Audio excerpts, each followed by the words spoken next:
du das? Nein, er fällt wie Dann halt Schnauze! Di video kali ini saya akan merangkum alur cerita film Land of Mine tahun 2015. Film yang terinspirasi dari kisah nyata ini mengisahkan para tentara muda Nazi yang menjadi tawanan perang untuk Denmark pasca kekalahan Nazi pada Perang Dunia Kedua. Selama menjadi tawanan perang, mereka disuruh untuk menjinakkan puluhan ribu ranjau yang ada di pinggir pantai dengan tangan kosong tanpa bantuan alat seperti metal detektor atau sejenisnya. Bagaimana kelanjutan nasib mereka? Akankah ada yang selamat atau justru mereka semua tewas terkena ledakan ranjau? Langsung saja kita kupas filmnya. Hello guys, welcome to back channel. Ayo again. Ojo lali subscribe. Film diawali dengan memperlihatkan seorang sersan bernama Rasmussen yang sedang menggiring para tawanan menuju suatu tempat. Ia terlihat begitu marah ketika tahu ada salah satu tawanan yang membawa bendera. Ia pun langsung menghajar tawanan tersebut hingga babak belur.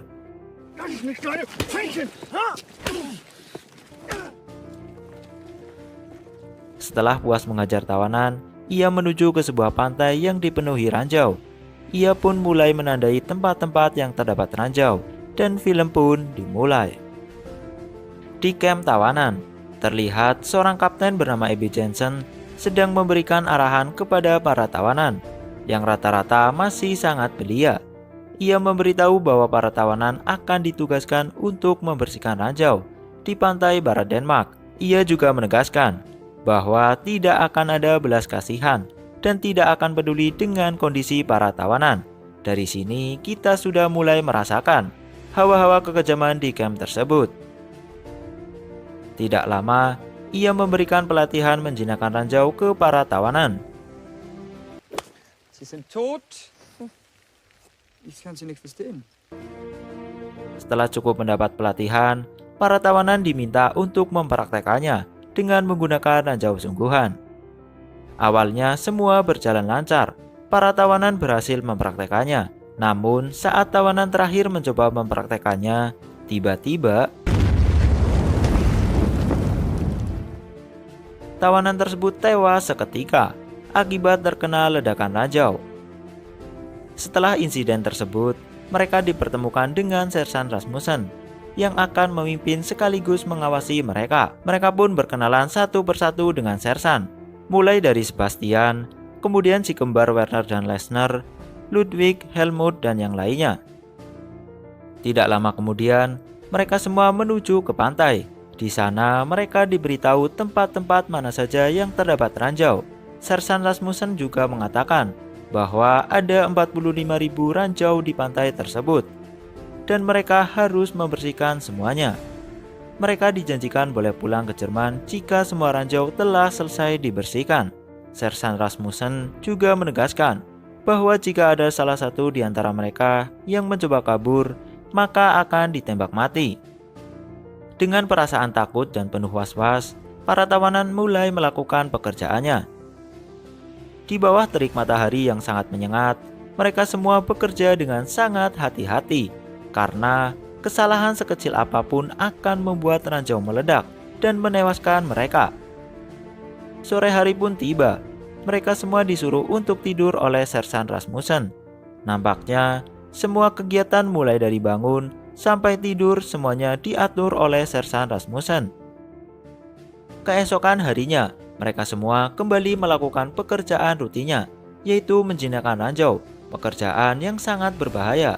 Namun harus bagaimana lagi? Mau tidak mau mereka harus menjalaninya.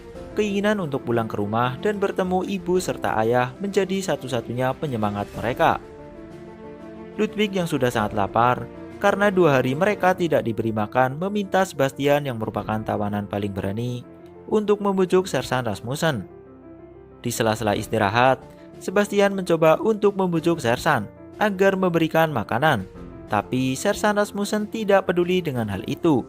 Ia malah mengatakan, jika salah satu di antara tawanan ada yang mati, ia tidak akan peduli. Rasa benci dan dendam terhadap Nazi benar-benar sudah memenuhi hatinya. Hingga akhirnya, di suatu malam karena sudah tidak bisa menahan lapar, Helmut memutuskan pergi mencari makanan. Di hari berikutnya, saat mereka sedang menjinakkan ranjau, Wilhelm yang nampaknya kurang sehat tiba-tiba muntah dan membuat ranjau yang ada di depannya meledak. Seketika ia terkena ledakan tersebut yang menyebabkannya terluka parah. Bahkan sampai kedua tangannya hancur. Sebastian langsung menolongnya dan ia langsung memanggil Sersan Rasmussen untuk meminta bantuan.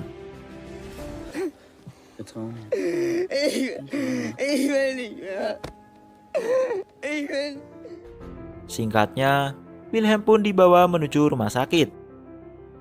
Dan diketahui, ternyata penyebab Wilhelm muntah karena ia memakan makanan ternak yang dicuri oleh Helmut kemarin malam. Kejadian tersebut nampaknya mulai membuat Sersan Rasmussen iba. Di suatu pagi, ia pergi menuju markas untuk mengambil makanan dan akan diberikan kepada para tawanan.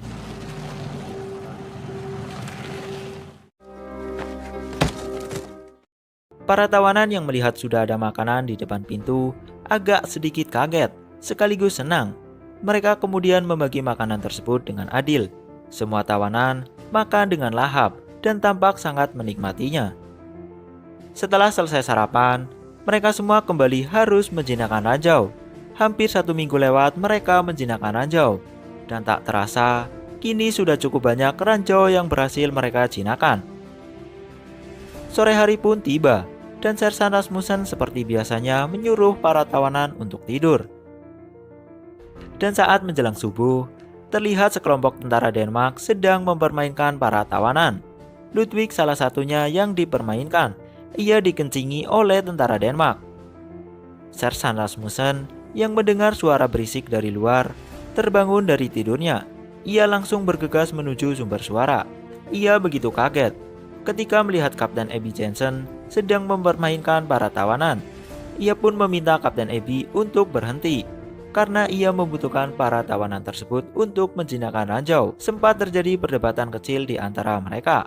Dan akhirnya, karena dirasa sudah puas mempermainkan para tawanan, Kapten Abby pun pergi.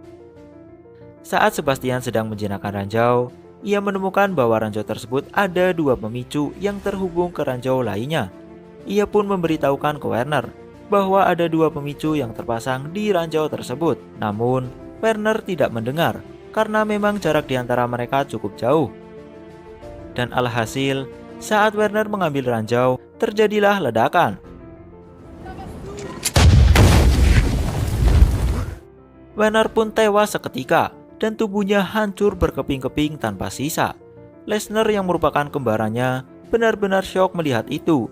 Ia begitu terpukul dan mencari-cari di mana tubuh Werner. Ia mencoba ditenangkan oleh Ludwig. Di sisi lain, Sersan Rasmussen yang mendengar suara tersebut langsung berlari menuju sumber suara.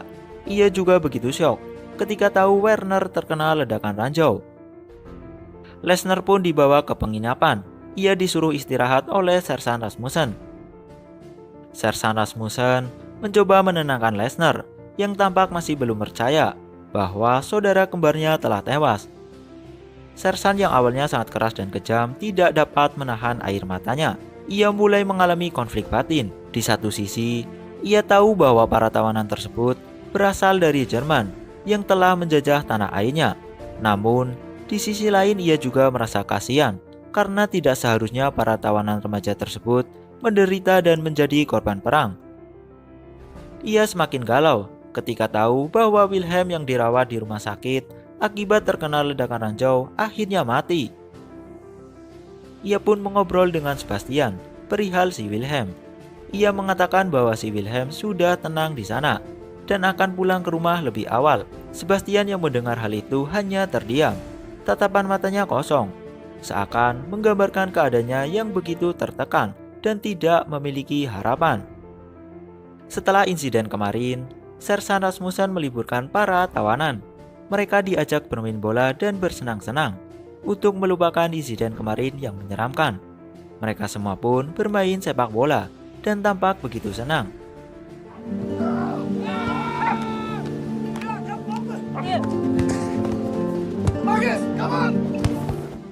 Di tengah permainan, datang 2 tawanan baru untuk menggantikan Wilhelm dan Werner.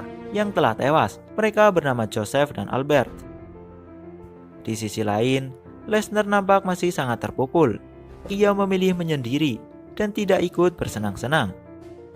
Kita kembali lagi ke Sersan dan yang lainnya. Setelah hampir seharian bermain bola, mereka pun kembali ke penginapan. Namun saat sedang berjalan, anjing milik Sersan Rasmussen terkena ranjau dan mati seketika.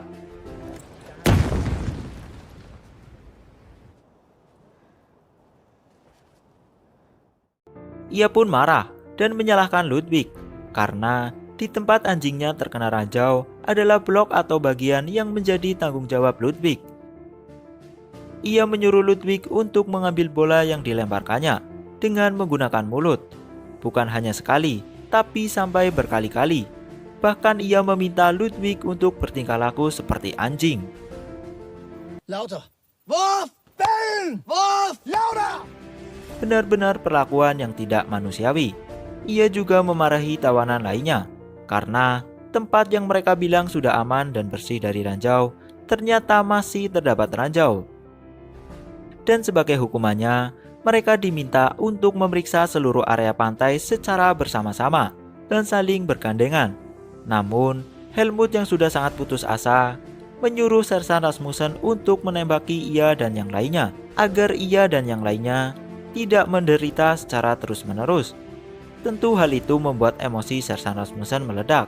Ia sangat marah dan meluapkan semua amarahnya kepada Helmut. Amüsiere ich dich? Lächelst du, Soldat? Warum lächelst du dann? Reiß dich zusammen! Singkatnya, saat hari masih sangat pagi, terlihat seorang ibu yang sedang meminta tolong kepada para tawanan karena diketahui anak perempuannya berada di sekitar pantai yang masih terdapat ranjau. Sebastian, Helmut, dan yang lainnya langsung berlari menuju pantai. Sesampainya di sana, Sebastian dengan sigap langsung mencoba menolong anak tersebut. Di saat bersamaan, Lesnar datang dan dengan tanpa rasa takut langsung menghampiri anak tersebut dan menolongnya. Anak tersebut berhasil diselamatkan. Namun, Lesnar yang sudah sangat frustasi dan putus asa setelah kehilangan saudara kembarnya, malah justru berjalan menjauh dari teman-temannya. Akibatnya, ia pun terkena ledakan ranjau dan seketika tewas. Tubuhnya hancur berkeping-keping tanpa sisa. Sebastian yang merupakan tawanan paling berani dan paling kuat pun tak kuasa menahan sedih. Tidak lama, Sersan Rasmussen datang dan mencoba untuk menguatkannya serta meyakinkan Sebastian bahwa semua ini akan segera berakhir dan mereka semua bisa pulang ke rumah.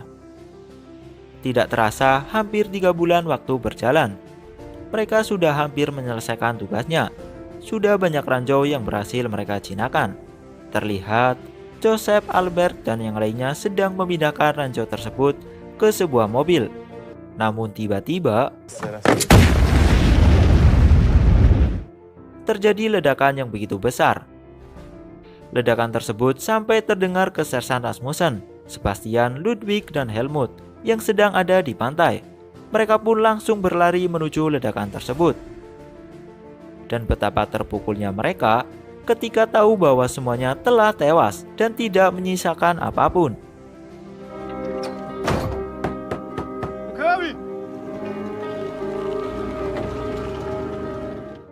Setelah kejadian tersebut, Sersan Rasmussen memutuskan untuk menghentikan pembersihan ranjau karena tawanannya kini hanya tersisa 4 orang saja. Sebastian, Ludwig, Helmut, dan Rodolf akhirnya diizinkan untuk pulang ke negara asalnya. Namun, Kapten Ebi yang tahu akan hal itu langsung mencegahnya. Ia mengatakan ke Sersan Rasmussen bahwa para tawanan tersebut tidak akan dipulangkan. Mereka hanya akan dipindahkan menuju pantai lainnya yang juga terdapat ranjau.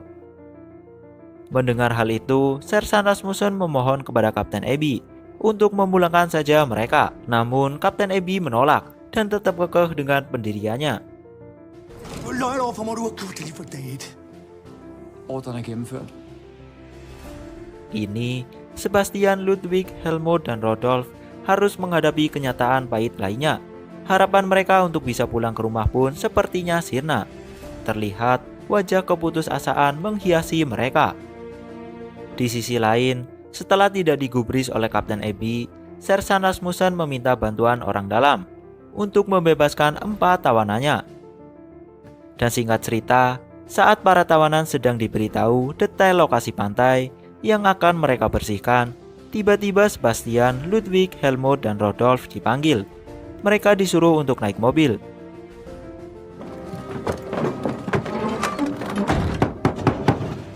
Mereka pun dibawa pergi, dan di tengah perjalanan, mereka diberhentikan oleh Sersan Rasmussen.